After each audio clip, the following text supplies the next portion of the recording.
Miss Quezon City, Michelle Teresa Gumabao, an athlete, model, and motivational speaker.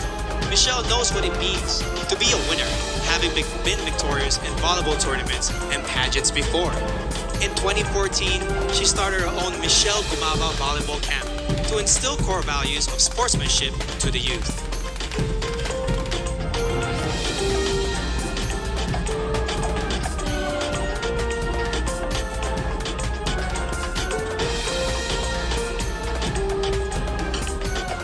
I am a motivational speaker. I feel very blessed when people actually invite me to talk and give speeches at various events. I feel like everything that I've been through in life, everything that God has put me through, I can use and inspire a lot of people and really make a difference through that. Quezon City, Michelle Teresa Gumabao.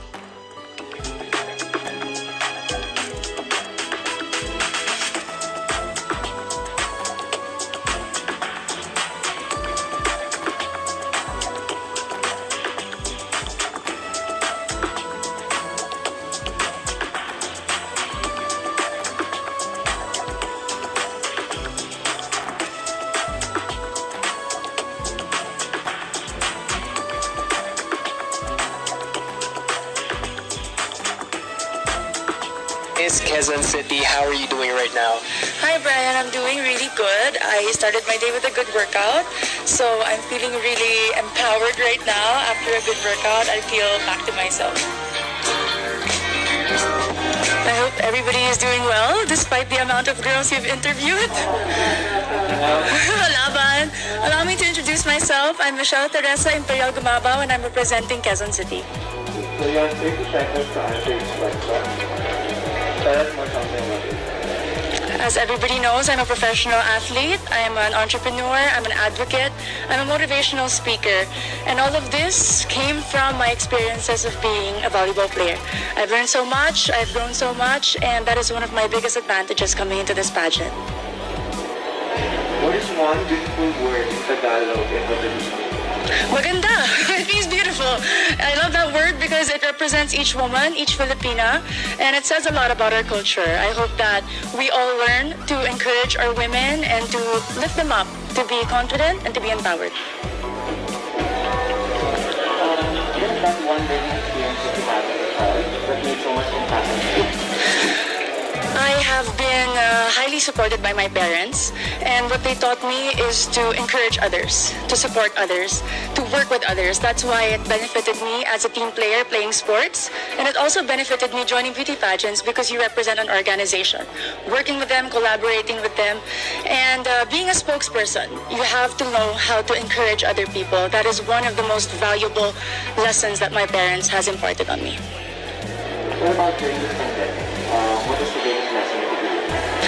One of the greatest lessons during this pandemic, among a lot, is to be generous. I learned how to be generous not only with my words, by checking up on people, but also with my time. I have spent my time putting up an organization called Your 200 Pesos. We were able to serve thousands of families, not only in Metro Manila, but in the nearby provinces. I learned that if more people are generous, then less people will become hungry, less people will struggle, and we will have a more united Philippines. Quezon City, if you win, what do you plan to do for your community?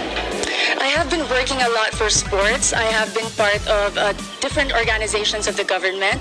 But if I do win Miss Universe Philippines, I do know that the role is to represent the organization. I'm willing to learn more about the advocacy of Miss Universe Philippines, to work with them, to empower women, and to believe and stand by all the values that they also believe in. What color do you think represents the phenomenal woman?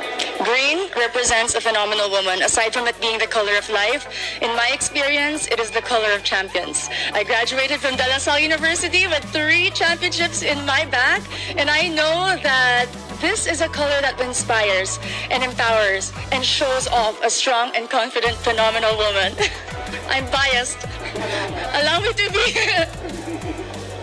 Okay, so you've been hearing the word working from home nowadays. Yes, Bob. So what do you think are the skills needed nowadays in what you call the workplace of the future?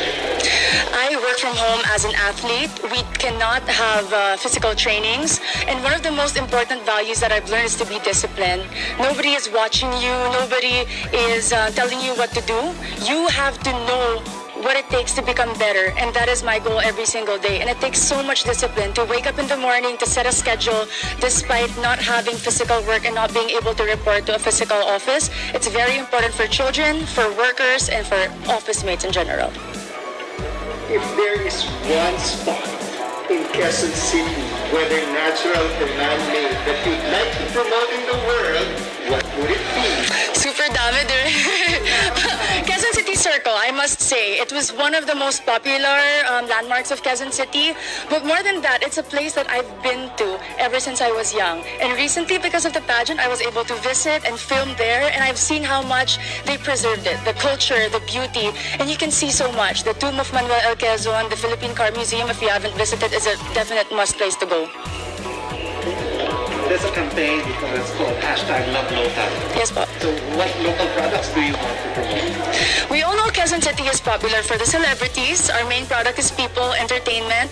But in this journey for Miss Universe Philippines, I'd really like to promote garments and textile. If you are not familiar with Kamuning Textile Market, it's very popular and a lot of people go. And I know that with our everyday activities, being a Miss Universe Philippines candidate, I can showcase the different designers and the different products from my own city. Last question for you is, what's one thing that you think young people should focus on? Young people like you. Young people should focus on their dreams.